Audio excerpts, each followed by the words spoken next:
maravilhosa! Chegamos ao último episódio da nossa série. Sim, está acabando. Episódio 8 da série Viva a Língua Viva. Porém, eu tenho uma boa notícia pra você. Todo o tempo que você investe em educação, em conhecimento, isso nunca acaba, nunca termina. Sempre vai reverberar e vai retornar pra você positivamente, eu tenho certeza, tá bem? Depois desse discurso motivacional de abertura, você já pode deixar um like aqui também pra essa série, porque mereceu, combinar. Ok, hoje a gente vai falar sobre licença poética. Gente, não tem um dia da minha vida lá no Instagram, @professora Carol Mendonça, que alguém não chega me pedindo pra corrigir a letra de alguma música. Principalmente porque eu gosto de trabalhar com funk, com sertanejo, com pagode e tal. São músicas que dialogam muito com a massa popular. Então é muito comum que os autores, os compositores, os intérpretes, os arranjadores, todo mundo que se envolve numa construção musical, principalmente desses gêneros, tem ali a preferência por uma linguagem que seja informal, que possa dialogar com o público, com seus fãs, com a galera que curte realmente a música. Então isso é muito comum. Porém, mesmo nos gêneros eruditos, a gente vai ter também variações linguísticas, a gente vai ter ali a variação do padrão, porque para uma expressão artística o importante é tocar, comunicar, fazer acontecer.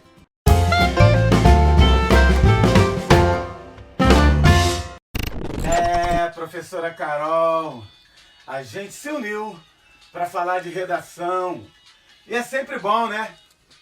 É isso aí, Bochecha. Vamos revisar para essa galera. Inicie.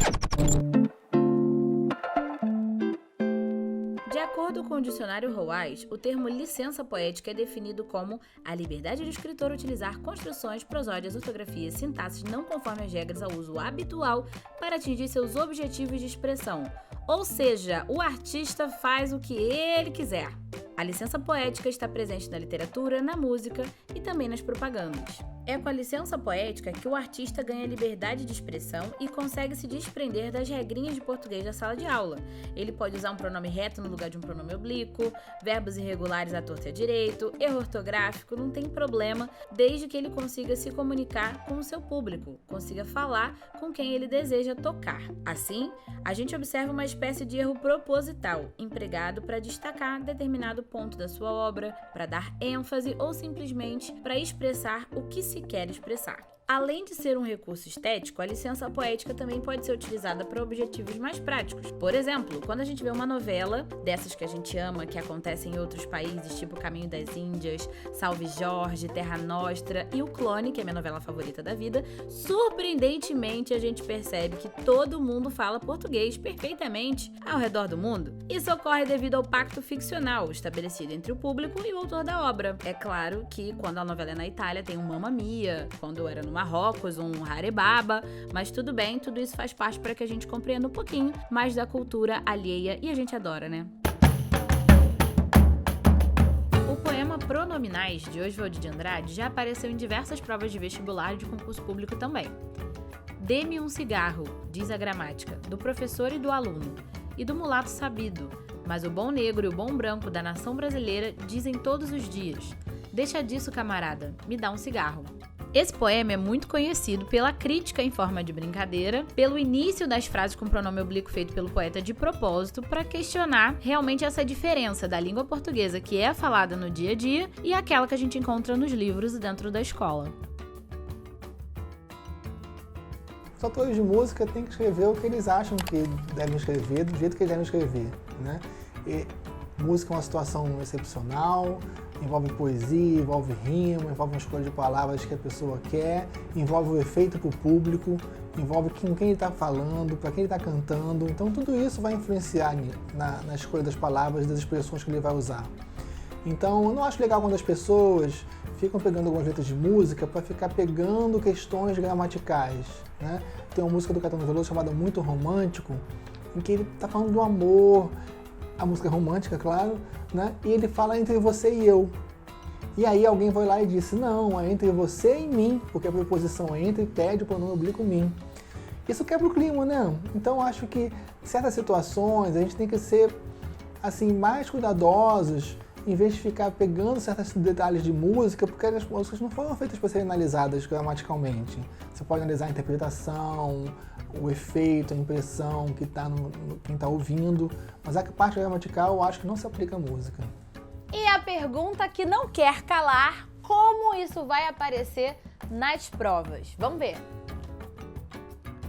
Eu separei essa questão da prova de sargento especialista da aeronáutica para a gente comentar sobre a letra da música que foi analisada. Não em relação a certo e errado, mas foi analisado sobre as escolhas feitas pelo autor. A canção é Meteoro e eu tenho certeza que você conhece. Te dei o sol, te dei o mar para ganhar seu coração. Você é raio de saudade e meteoro. Gente, não consigo não cantar, vamos lá. O trecho da canção de autoria de Sorocaba, que ficou famosa na voz de Luan Santana, está escrito em linguagem coloquial. Quanto ao uso dos pronomes oblíquos, marque a alternativa correta. Então, a prova está questionando o fato de ser te dei o sol, te dei o mar. Os dois versos começam com pronome oblíquo, algo que fere a gramática como a gente já viu no poema de Oswald de Andrade. Porém, se a gente parar para pensar e tivesse escrito do jeitinho que a gramática normativa espera, a gente teria deite o sol, deite o mar. E esse som poderia causar um problema de comunicação. Poderia parecer que a gente está mandando o sol deitar ou o mar deitar. Deite o sol e deite o mar. E não é isso, é te dei. É o verbo dar com um pronome fazendo a complementação. Por isso que o gabarito é letra A. Se o autor tivesse optado pelo uso do pronome de acordo com a gramática, teria colocado o pronome após as formas verbais com que se iniciam os versos. E seria possível interpretações diferentes das apresentadas por conta da cacofonia. União sonora de sílabas que provoca estranheza, gabarito letra A. A verdade é que a gente precisa ter mais empatia ao olhar tudo que a gente consome, tudo que a gente absorve. Talvez você tenha passado a série inteira prestando atenção no meu jeito de falar, o que é bem comum, porque eu sou professora de português. Mas eu fiz questão de colocar tudo que me constitui, o maior número de variedades possíveis, das que eu conheço, das que realmente me fazem ser quem eu sou, para que isso aqui ficasse verdadeiro, ficasse a minha cara. Porque o português de verdade, aquele que você vai imprimir, é aquele com o qual você se identifica. Recado para o futuro professor e para o professor na sala de aula, eu diria que a gente precisa de empatia, né? De entender o outro, de se aproximar do outro, né? Já é a distância entre professor e aluno, a realidade da faculdade, a realidade da sala de aula do ensino fundamental e médio já é bastante grande, essa diferença. E além disso, você tem outras diferenças que vêm justamente daquele choque do português que a criança fala, que o aluno fala, e o português que a escola quer ensinar. Então, aproximar esses dois polos, aproximar essas duas situações é uma tarefa bastante difícil e nem todo mundo está preparado, achou que precisaria fazer isso, né? O professor vai encontrar várias realidades em sala de aula, de personalidade dos alunos e também realidades linguísticas dos alunos. Então, que ele compreenda como os alunos falam, que ele entenda isso, que ele respeite essa fala dos alunos, é um primeiro passo. Porque aí os alunos vão começar também a ter empatia e respeitar o que o professor fala. Em vez de ser uma imposição, em vez de ser um português chato, simplesmente uma oportunidade de você ver outros tipos de português, de você ver outras formas de se comunicar, de ver como as pessoas que você não conhece se comunicam, como aluno, aumentar o seu capital cultural. Então, o professor também tem a ganhar com isso, porque ao ter essa empatia, ao entender o olhar e a fala do outro, do aluno, ele acaba ganhando o aluno para a aula. E a aula pode fluir muito melhor, né, num ambiente mais confortável, num ambiente mais seguro, que as pessoas se sintam confortáveis, que as pessoas se sintam seguras de se expressar, de falar, de perguntar, de tirar uma dúvida. Se eu tivesse um recado final para dar, de modo muito breve, seria mais respeito e mais empatia. Isso vai dar certo.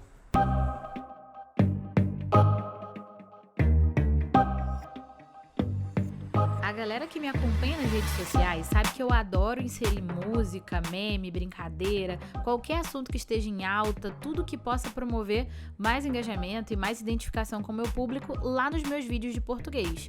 E acho que isso é muito bacana, porque a galera gosta da música, gosta do que tá rolando, do que tá em alta e consegue enxergar o seu próprio mundo dentro da aula de português, mesmo que seja na rede social. Eu sempre brinco que meme não tem correção, que algumas coisas postadas no Twitter ou no Instagram ou no Facebook simplesmente têm a sua relevância da maneira como foram escritas, e isso tem que ser respeitado. Quando dá para aproveitar alguma coisa para ensinar, eu aproveito, mas sempre com muito cuidado para não diminuir a pessoa que se expressou, ou o artista, ou muito menos a sua obra. Então eu pego, por exemplo, as músicas e dou dicas em cima dos acertos, das usualidades, das construções, sem dizer nada sobre certo ou sobre errado, simplesmente usando o que aconteceu para ensinar. Isso é muito legal, o retorno é muito positivo e eu fico feliz em conseguir respeitar toda essa série, conseguir ensinar respeitando a diferença. Porque a gente também aprendeu com uma maneira muito rígida, muito certo, muito errado, muito 8 ou 80. Mas aos pouquinhos a gente consegue sim passar todo o conteúdo de uma maneira mais leve e mais respeitosa. Não tem jeito, gente. Como eu digo todo dia aqui nesse canal, não tem jeito, não tem pra onde correr. Se for correr, só se for para os braços da nossa querida língua portuguesa. No primeiro episódio aqui eu falei pra vocês vão se apaixonar ainda mais por português ou vão odiar um pouquinho menos. Porque a partir do momento que a gente entende que a língua portuguesa é a mãe de todas as variações, então o jeito como você que tá me ouvindo agora, o jeito como você fala é maravilhoso, é perfeito. Ele comunica, ele toca, ele faz carinho, ele dá afeto. Ele realmente muda a vida de alguém, porque a gente sabe que as palavras têm esse poder. Então, o seu português é lindo, maravilhoso. Então, você pode abraçar, pode amar, pode dizer pra você que ele é perfeito. Agora, é importante também que você saiba que você também é super capaz de chegar num domínio da norma culta se você quiser. Dependendo do seu objetivo, se for um concurso público, uma redação, se você precisar falar com uma formalidade, dependendo de onde você estiver ou com quem você estiver, se você quiser impressionar. Então, você também é capaz, você também pode. Esse acesso está perto de você, mais do que nunca agora com a internet. Muito obrigada por ter assistido até o final. Eu espero que você tenha gostado. Não esquece de comentar, de trocar ideia, de falar pra mim o que você achou. Confira também os créditos aqui na descrição, todo o material de pesquisa, todos os colaboradores, todo mundo que participou, minhas convidadas e convidados, meus amigos, todo mundo que estava nessa série. Foi realmente incrível fazer. Eu amei, espero de coração que você tenha gostado também. Não tem jeito, vai passar. Esse canal tá aqui hoje pra você e ele vai estar sempre. Sabe por quê? A língua sempre vai mudar porque ela é viva e eu sou muito feliz por isso. Um beijo e até a próxima. Aê! Ficou legal? Só não chora. Bom. E quando você aprende, nunca mais você esquece. É igual andar de bicicleta. Caramba, sério? Já bateu sério? Já, bati várias, sério. Deixa eu fazer uma coisa de professora. Gravando. Bora! Qual episódio? Última cena do episódio 7. Nem acredito! Estamos acabando de gravar. Muita emoção. Fala. Cena 8, take 1, episódio 7, gravando. Hello! Acabou, amor?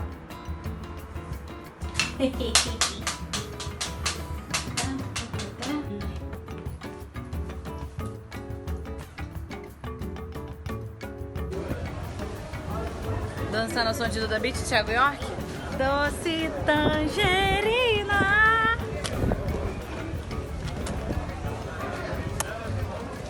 Tem um carro do alho falando que tá R$15 aqui em Nilópolis. Tem um vizinho aqui da furadeira que escolheu essa tarde de sábado incrível pra furar todas as paredes. Tem um cavalo que ele tá passando lá, ó, o cavalo. Dá um pulo lá. Tá vendo?